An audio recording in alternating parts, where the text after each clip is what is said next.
allez bien? On se retrouve aujourd'hui pour une nouvelle vidéo et aujourd'hui on va parler d'inflation. Malheureusement, l'inflation touche chaque foyer, que ce soit ici en Belgique, que ce soit en France et même dans d'autres pays. Alors ici, j'ai vraiment été étonnée de voir les chiffres au niveau de l'inflation. Ce qu'il faut donc savoir, c'est qu'en France, on est quand même à plus 4,8% au mois d'avril et ici en Belgique, nous sommes quand même à plus 6,2%. C'est vraiment énorme. Donc ici, j'ai regardé un petit peu, je me suis un petit peu concentrée et je me suis dit que j'allais vous donner des conseils pour justement pouvoir ajuster votre budget pour faire face à donc cette inflation, cette augmentation fulgurante des prix. Ce qui rend l'inflation préjudiciable financièrement, c'est que pour la plupart d'entre nous, nos revenus ont tendance à stagner, tandis que le coût de la vie monte en flèche et ça, c'est vraiment le problème pour beaucoup de monde. Ce qu'il faut bien garder à l'esprit, c'est que le budget que vous avez donc créé le mois dernier et encore moins l'année dernière n'est plus du tout pertinent. Avec l'inflation, votre salaire, l'argent que vous gagnez précédemment pourrait ne plus être suffisant pour subvenir à vos besoins réels d'aujourd'hui. Donc c'est vraiment là qu'est toute la difficulté pour justement pouvoir ajuster son budget. Alors évidemment, nous n'avons pas de poids pour éviter cette inflation, mais on peut quand même essayer d'arriver à minimiser l'impact que cette inflation a sur notre budget. Bien sûr, la hausse du coût de la vie, évidemment, ça pique pour tout le monde, mais on peut quand même éviter que ça ne pique trop fort. Je vais quand même donc vous donner ces fameux 9 conseils pour pouvoir justement gérer ça au mieux. Le tout premier conseil, c'est d'ajuster chaque mois votre budget. Alors, ce qu'il faut savoir, c'est qu'au niveau de l'inflation, tout n'augmente pas en même temps. Donc, il se peut qu'un jour, ce soit sur l'alimentaire que ça augmente, que le mois d'après, ce soit peut-être sur l'énergie, sur le mois d'après, que ce soit encore autre chose. Voilà, ça n'augmente pas simultanément. Donc, c'est pour ça qu'il est très important d'adapter votre budget chaque mois. La budgétisation, ce n'est donc jamais un plan ponctuel qu'on fait et qu'on oublie. Non, ça doit être modifié et adapté chaque mois. Ça, j'insiste vraiment parce que je vois quand même des personnes qui font leur budget pour un an et puis qui se disent, voilà, le budget est fait, on est tranquille. Non, pas du tout. Il faut justement avoir cette possibilité d'être flexible au niveau de son budget. Là, comme vous avez pu le constater, j'étais donc à 500 € de budget courses par semaine et là j'ai augmenté à 600. Tout simplement pourquoi? Parce que les prix ont donc augmenté partout. Le deuxième conseil que je peux vous donner, c'est de réduire dans d'autres domaines de votre vie. Alors qu'est-ce que j'entends par là? Tout simplement, si vos besoins de base comme la nourriture, le carburant, etc. restent identiques, qu'on ne sait pas les diminuer, vous pouvez trouver d'autres catégories à diminuer. Si par exemple vous avez une enveloppe pour aller au restaurant, n'hésitez pas à la diminuer. Je sais que ce n'est pas gai, je sais que moralement ça peut être compliqué, mais il faut vraiment essayer de s'adapter pour que nos besoins de base ne soient pas impactés. Alors évidemment, comme je dis toujours, il n'y a pas de petites économies. Si par exemple, avant toutes ces augmentations de prix, vous aviez tendance à faire des drives, à faire des collect and go, etc. Essayez peut-être de ne plus le faire, mais d'aller directement dans le magasin, faire vos courses vous-même pour pouvoir chercher les meilleures promotions. Si par exemple, vous avez l'habitude d'aller à la salle de sport, essayez peut-être, maintenant qu'il fait beau, de suspendre votre abonnement et faire du sport en extérieur. Temporairement, évidemment, vous pourrez reprendre quand il y a l'hiver, par exemple. Voilà, vous allez donc pouvoir essayer de trouver des petites astuces pour faire diminuer donc certaines catégories. Le troisième conseil que je peux vous donner, et c'est quelque chose qu'on a parfois tendance à négliger, c'est la banque. Vous êtes tout à fait en droit d'envisager de changer de banque si la banque ne vous convient plus. Moi, je vous conseille vivement de regarder un petit peu les taux d'intérêt au niveau de votre banque et de voir s'il n'y a pas une banque plus intéressante. Par exemple, si votre taux d'intérêt actuel est en dessous de la banque d'à côté, n'hésitez pas à aller taper la porte de la banque d'à côté et de voir ce qu'ils pourraient vous proposer. Évidemment, même si le taux d'intérêt c'est quand même très minime au final, ça fait quand même la différence. Alors évidemment, pour changer de banque, il y a quand même des facteurs à prendre en compte. On ne change pas de banque comme ça à la légère. Voir si c'est donc plus intéressant d'une banque à l'autre, ça c'est déjà Un point à prendre en compte. Évidemment, donc, il y a d'autres petites questions qu'on peut se poser. Par exemple, est-ce que votre banque a des frais mensuels? Comparer évidemment les frais d'utilisation donc d'une banque à l'autre peut être évidemment intéressant. Ensuite, est-ce que vous pouvez accéder facilement à votre argent? Si vous devez vous taper 20 km pour aller faire un retrait parce que vous ne savez pas faire de retrait ailleurs, évidemment, laissez tomber, ce n'est pas facile. Votre argent sur votre compte épargne est-il assuré? Alors ça, c'est très intéressant de le savoir parce qu'il y a des banques, des néobanques, etc. qui ne sont pas assurées. Alors ici, on a eu récemment, pas moi personnellement, mais certains Belges ont eu une mauvaise blague avec une néobanque qui est donc tombée en faillite. Et du coup, il y a des personnes qui se sont retrouvées à perdre jusqu'à 25 000 €. Et évidemment, il n'y avait pas d'assurance. Donc, du coup, ils ont perdu tout simplement leur argent. Donc, c'est très important de voir si votre compte en banque et la banque est bien assurée. Ensuite, la dernière question qui pour moi est quand même assez importante. Est-ce que la banque a une application et est-ce qu'elle est adaptée au téléphone portable? Alors moi, ce qu'il faut savoir, c'est que j'ai mon téléphone qui est greffé à ma main et du coup, c'est vrai que si ma banque n'avait pas d'application, ce serait vraiment très compliqué pour moi à gérer parce que c'est vrai que parfois, hop, je chope mon téléphone, je fais un paiement, voilà, j'ai vraiment besoin d'avoir accès à ma banque tout le temps. La quatrième astuce, le quatrième conseil que je peux vous donner, c'est de donner la priorité à vos dettes quand il y a vraiment une grosse période d'inflation.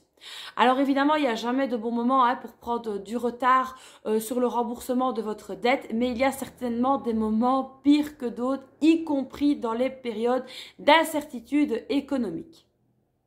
Ce qu'il faut surtout garder à l'esprit, c'est que les taux d'intérêt sur les cartes de crédit et les prêts personnels vont donc, ainsi que les prêts normaux, vont donc ronger votre argent tout comme le fait l'inflation. C'est là que les choses peuvent devenir très difficiles si vous prenez du retard dans les remboursements de vos dettes. Certains créanciers vont donc vous facturer des frais de rappel hyper élevés. Même pour une seule facture manquée, vous allez vous retrouver avec des frais astronomiques et d'autres pourraient même augmenter les taux d'intérêt si ce sont des prêts. Bien que nous ne puissions pas contrôler l'inflation, on a quand même notre mot à dire sur nos taux d'intérêt et nous sommes tout à fait en mesure de changer de banque, de renégocier nos contrats, etc. Et ça, c'est vraiment très important. Le cinquième conseil est de rester conscient sur notre consommation d'énergie. Alors, qu'est-ce que j'entends par là? Tout simplement, la consommation d'énergie n'est pas que sur le gasoil qu'on met dans la voiture. Alors ici, évidemment, quand je dis rester conscient sur la consommation d'énergie, si vous pouvez évidemment vous déplacer à pied, en trottinette ou en vélo, n'hésitez pas à le faire le plus souvent possible. Comme ça, vous réduirez votre facture de gasoil, d'essence ou que sais-je. Donc ça va déjà diminuer à bon coup votre budget mensuel. Mais ce qu'il faut également garder à l'esprit, c'est que les coûts énergétiques au sein de votre maison nuisent également à votre budget lorsque vous chauffez ou que vous refroidissez votre maison. Au niveau donc de vos factures énergétiques, je peux donc vous conseiller 2-3 petites choses, comme par exemple diminuer le chauffage, voire éteindre la climatisation lorsque vous êtes au travail et que les enfants sont à l'école. Ensuite, ce que je vous conseille de faire, c'est d'éviter de laver les vêtements à l'eau trop chaude. Moi, personnellement, je lave tout à 30, à part les affaires de clochette et les draps de lit où là, je mets à 60. Mais en tout cas, évitez de laver trop chaud. Ça ne sert à rien et ça ne fait que augmenter le coût de l'énergie. N'hésitez pas évidemment, dès que vous voyez un rayon de soleil, à ouvrir toutes les fenêtres tout le temps. Moi, je le fais, y compris en hiver. D'ailleurs, c'est pour ça que vous me voyez très souvent avec mon sweat-plaid parce que j'ouvre partout. J'ai vraiment tendance à laisser rentrer l'air dans la maison, à laisser circuler l'air et ça fait vraiment du bien. N'oubliez pas également de changer vos ampoules. Ça, nous, on l'a fait il y a déjà un bon moment. Nous n'avons que des ampoules LED partout et c'est vrai qu'on voit la différence. N'hésitez pas également à vérifier tout ce qui est joint de portes, de fenêtres, voir si les fenêtres ferment bien parce que évidemment, ça aussi, ça peut jouer sur le coût énergétique de la maison. Ce sont des petits changements évidemment, mais lorsqu'on les additionne, ça peut quand même faire vraiment une grande différence avec le temps. Même si vos économies mensuelles peuvent vous sembler très petites, sur une année, votre budget vous remerciera. Le sixième conseil va être donc de suivre vos épargnes. Alors, je sais qu'en matière d'inflation, c'est tentant de se laisser quand même un petit peu aller. On se dit, oui, mais il faut quand même profiter. Eh bien, c'est là que l'on se trompe. Il est donc important de garder en tête ces objectifs à long terme, de vraiment garder ça à l'esprit. C'est pourquoi la création et le respect du budget sont vraiment très, très importants en premier lieu. Alors, je sais que lorsqu'il est temps de réduire les dépenses, on peut se sentir parfois frustré et manquer de petits plaisirs, comme par exemple aller au resto, manger une glace ou quelque chose comme ça. Et c'est vrai que ça, c'est totalement concevable. Maintenant, le problème qu'il y a, c'est que pour certaines personnes, au lieu de réduire leurs dépenses, ils ont tendance à réduire leurs objectifs d'épargne. Ils se disent, je vais mettre un petit peu moins là pour justement pouvoir aller au resto, pouvoir faire ça.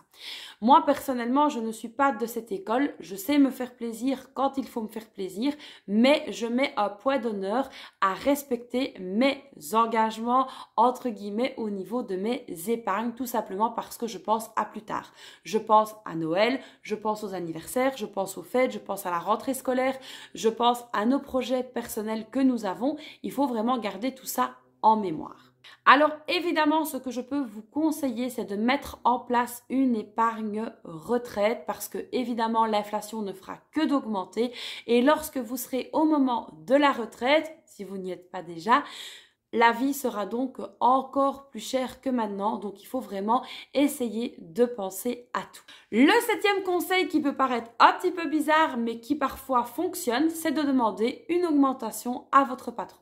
Alors évidemment, il y a le bon moment pour demander, on n'arrive pas un matin et dire « Ah salut, tu peux m'augmenter ?» Non, pas du tout. Lorsque vous avez votre évaluation au travail, que vous avez une réunion, que vous avez quelque chose vraiment d'important au niveau de votre travail et de vos compétences, n'hésitez pas évidemment à mettre votre savoir-faire en avant et pourquoi pas glisser subtilement une petite augmentation, ça peut vraiment essayer de le faire. Maintenant, évidemment, le patron n'est peut-être pas à même d'accepter de vous augmenter.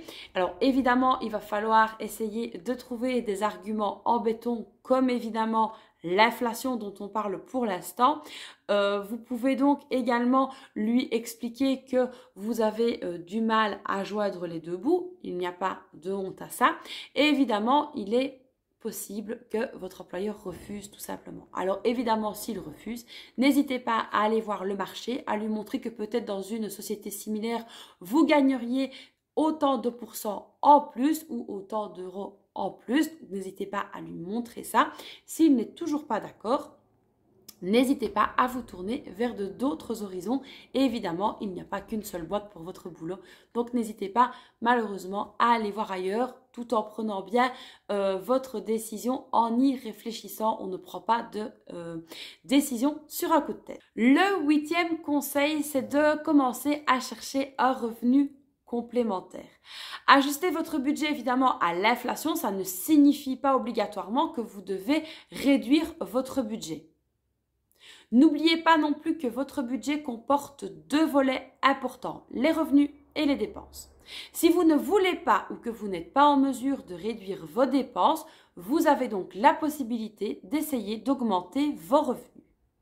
Il existe évidemment de nombreuses raisons pour lesquelles vous voudrez peut-être commencer une activité complémentaire, par exemple rembourser vos dettes, économiser davantage, accroître votre richesse ou bien tout simplement apprendre un nouveau passe-temps ou une nouvelle compétence.